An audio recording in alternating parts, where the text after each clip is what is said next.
নমস্কার বন্ধুরা, লগ্নস কিচেন আজ আপনাদের জন্য নিয়ে এসেছে পাকা কলার পরোটা। চলুন দেখি। এর জন্য প্রথমে দুটো পাকা কলা নেব।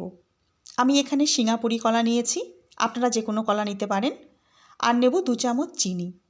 এবার এটা একটা মিহি পেস্ট বানিয়ে নেব। আমি হাতের সাহায্যে করেছি, আপনারা চাইলে চিনি আর কলা মিক্সিতে পেস্ট করে নিতে পারেন। আর চিনির পরিমাণ আপনারা আপনাদের স্বাদ মতো করে নেবেন। এই পেস্টের মধ্যে এবার আমি দিয়ে দেবো একটা ডিম। ডিমটা ভালো করে ফেটিয়ে নেব। এবার দেব 2 চামচ সাদা তেল। আপনারা এখানে সাদা তেলের পরিবর্তে বাটার ব্যবহার করতে পারেন। সেক্ষেত্রে বাটারটা একটু গলিয়ে 2 চামচ দিয়ে দেবেন। ভালো করে তেলটা এর মধ্যে মিশিয়ে নেব।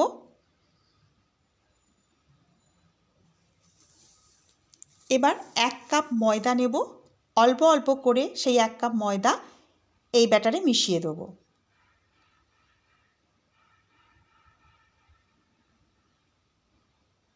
খুব ঘন একটা ব্যাটার তৈরি হয়েছে, আমাদের আর একটু পাতলা করতে হবে। তার জন্য দিয়ে দেবো এর মধ্যে জল অথবা দুধ।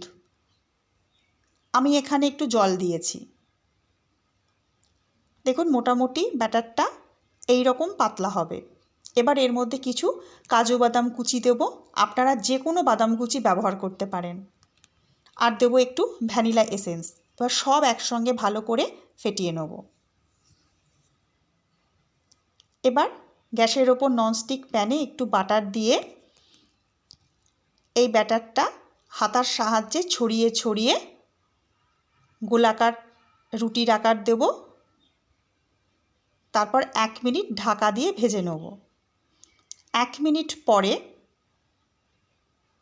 উল্টো পিঠটাও 1 মিনিটের জন্য ভেজে নেব।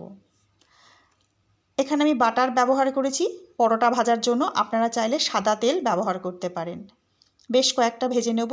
পরিবেশন করব মধু অথবা চকলেট সসের সাথে। হয়ে গেল পাকা কলার নরম তুলতুলে পরোটা।